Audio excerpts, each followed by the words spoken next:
Everyone, welcome to my YouTube channel Shiva learning point. तो भाई कैसे हैं आप सब? आई होप आप सब अच्छे होंगे और आप सबकी तैयारी भी भाई अच्छी चल रही होगी। तो भाई आज हम अपना सीडीपी का थर्ड चैप्टर करेंगे।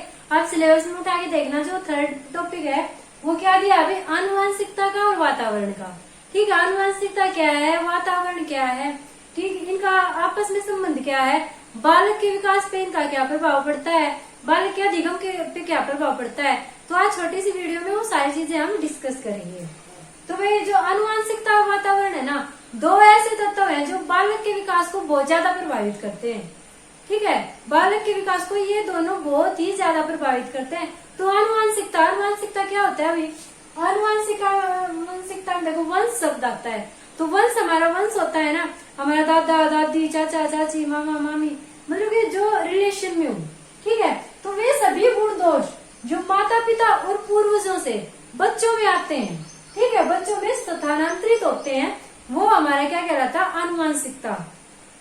मतलब कि दादा का कोई गुण है, वो एज इट इज यू का यू पोते में आ जाए, परदादा का कोई गुण आ जाए, ठीक है, दादी की कोई गुण आ जाए, तो वो सारी चीजें किस में आ जाएगी, आनुवंशिकता में, जिससे कि माता पिता का प्रभाव बच्चे पे पड़ता है, वो होती है आनुवंशिकता।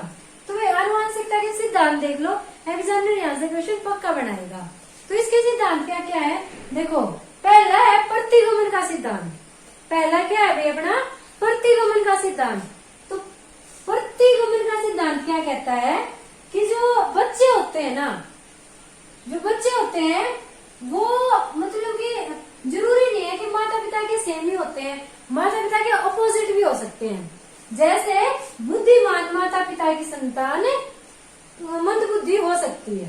ठीक है, बुद्धिमान माता पिता की संतान मंद बुद्धि हो सकती है। ये कौन कह रहा है, आनुवंशिकता का सिद्धांत कह रहा है कि बहुत सारे केसेस ऐसे होते हैं जिसमें कि गोरे माँ बाप की संतान काली पैदा हो जाती है, काले माँ बाप की संतान गोरी पैदा हो जाती है। ठीक है, तो क्या है कि प्रतिगमन का नियम क्या कहता है कि बच्चा माता पिता से थोड़ा सा विपरीत पैदा हो सकता है, विपरीत गुण उसमें आ सकते हैं। आगे देखो समानता का नियम। समानता का नियम क्या कहता है कि बच्चा माता पिता के बिल्कुल समान होता है। इस नियम में गोरे माता पिता की संतान गोरी होती है, काले माता पिता की संतान काली होती है, जो माता पिता बहादुर होते हैं उनकी संतान भी बहादुर पाई जाती है। ऐसा मानना है समानता के सिद्धांत का। आगे देखो भिन्नता का सिद्धांत। भिन्नता का सिद्धांत भी वही यही कहता है कि जो बच्चे हैं वो माता पिता से भिन्न होते हैं। कभी भी बच्चे माता पिता के as it is same to same नहीं होते। ये नहीं बोल देते कई बार बच्चे को कि ये तो अपने पापा की बिल्कुल जीरोक्स कॉपी है। तो भाई जीरोक्स कॉपी कोई नहीं होता, उसमें किसी न किसी आधार पे जरूर भिन्नता पाई जाती है। तो बच्चे माता पिता से भिन्न होते हैं। आगे क्या अभी, सातत्य का नियम। आगे क्या आता है, सातत्य का नियम।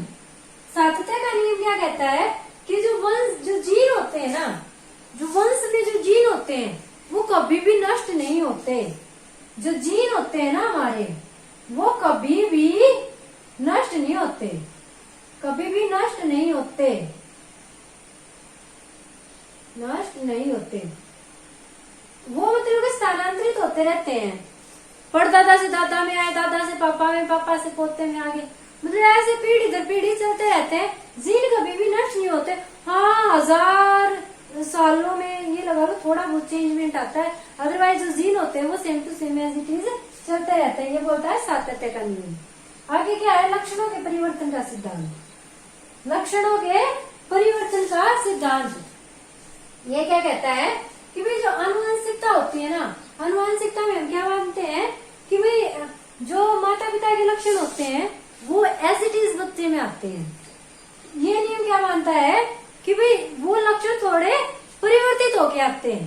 ठीक है, वो लक्षण थोड़े परिवर्तित होके आते हैं, एज इट इज लक्षण ट्रांसफर नहीं होते, वो थोड़े से परिवर्तित हो जाते हैं, भाई चेंज हो जाते हैं। हाँ, ऐसा हो जाता है कि परदादा के गुण पोते में आ जाते हैं, ठीक है, दादा के गुण पोते में आ जाते हैं, पर उनमें थोड़ा सा चेंजमेंट होता है, सेम टू सेम लक्षण नहीं आते।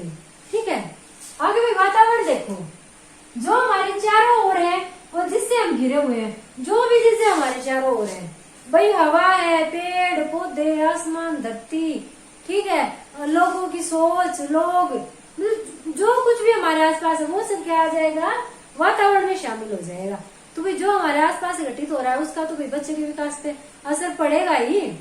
तो भाई वातावरण देख लो पहले कौन कौन सा होता है। एक होता है प्राकृतिक वातावरण, फिर मानसिक, फिर भावात्मक, फिर सांस्कृतिक वातावरण। प्राकृतिक वातावरण जो जिस परिवेश में बच्चा रह रहा है, उसका घर, आस पड़ोस, उसका स्कूल, उसके यार दोस्त, वो सारे प्राकृतिक वातावरण में आ जाएंगे। मानसिक वातावरण कि बच्चे को किस तरह का माहौल मिल रहा है।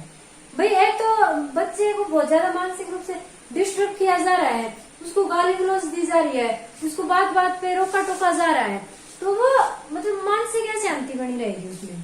और एक बच्चे को प्यार से ट्रीट किया जा रहा है तो मानसिक रूप से वो बच्चा स्ट्रॉन्ग बनेगा। तो उसके आसपास का मानसिक वातावरण कैसा है, उसके भावनात्मक वातावरण कैसा है।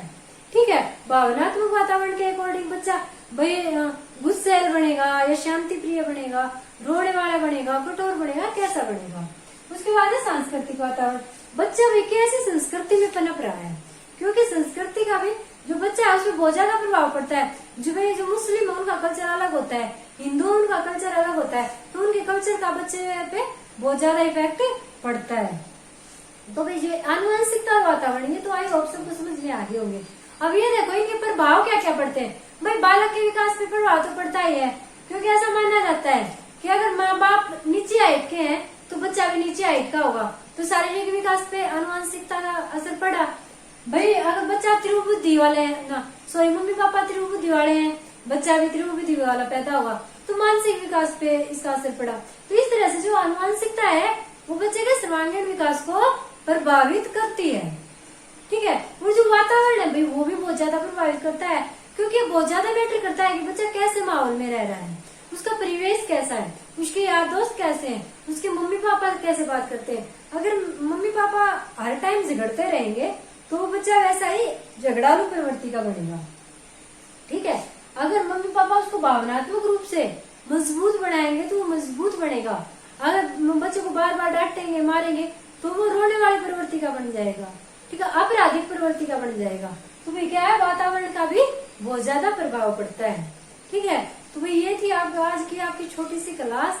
आई होप सबको आनुवंशिकता और वातावरण में क्लियरिटी होगी कि दोनों में क्या डिफरेंस है और क्या चीजें और कैसे ये बच्चे को प्रभावित करते हैं। नेक्स्ट वीडियो में फिर से नेक्स्ट टॉपिक लेके आऊंगी। भाई तब तक वीडियो को लाइक और शेयर कर दो, चैनल को सब्सक्राइब कर दो और वीडियो के नीचे प्यारे प्यारे कमेंट पक्का कर देना।